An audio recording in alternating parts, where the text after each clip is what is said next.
السلام عليكم حبايبي، مرحبا بكم في هذا الفيديو. كيف حالكم؟ أنا تمام التمام. اليوم سنغوص في عالم الكرتون لنكتشف أسرارا لم يعلم بها أحد. لكن قبل أن نبدأ هذا الفيديو لا تنسى الضغط على زر اللايك والاشتراك في القناة ليصلك جديدي. أطفئوا الأنوار وهيا لنبدأ. السلام عليكم حبايبي، كيف حالكم؟ أنا تمام التمام.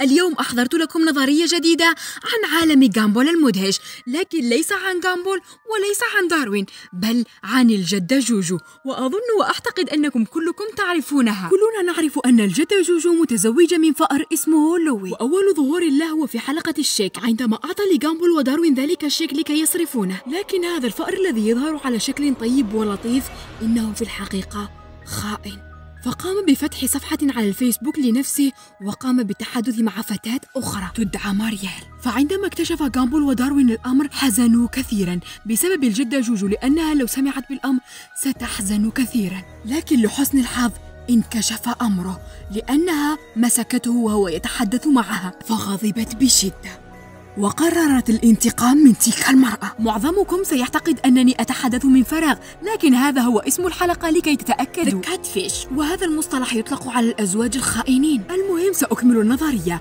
بدأت الجدة جوجو تلاحق تلك المرأة في كل مكان تذهب إليه وتحاول قتلها، لكن الحمد لله جامبول وداروين حاولوا منعها من فعل ذلك.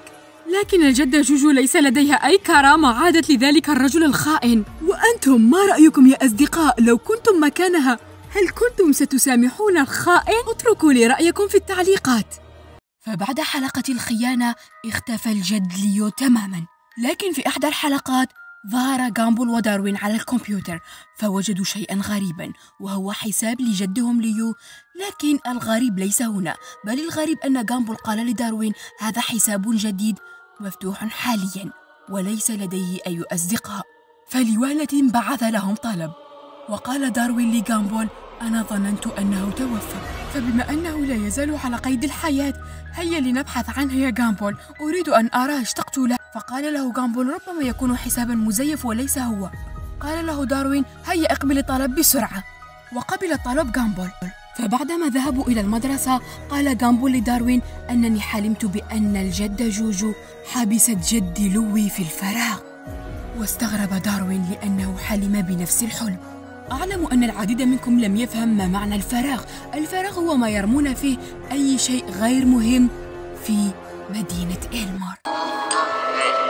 فبعدها نجد جامبول وداروين جالسون يتنمرون عن الجدة جوجو، فللحظة تصلهم رسالة من الجد ليو، وقال لهم في الرسالة أنقذوني، إنني عالق في الفراغ. فجامبول خاف وسأل داروين يا ترى من الذي حبس جدي في الفراغ؟ وداروين قال له لا أعلم. 4 and 7 years ago, back when things were very different.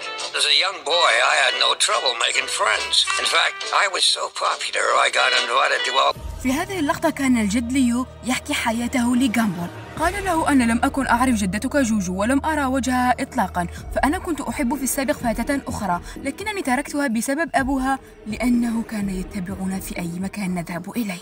فالجد ليو حكى كل حياته لجامبول.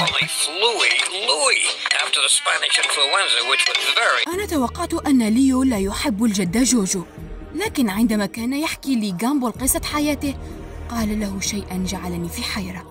قال أنه عندما رآها لأول مرة قد أحبها، فهذا يعني أنه يحبها، وأن الجدة جوجو لا تحبه، فهي تزوجته من أجل المال فقط. لأنه في حلقة الشيك نجد أن الجد ليو أعطى لجامبول 50,000 دولار لكي يصرفها في الحلويات فقط، وهذا دليل أنه غني.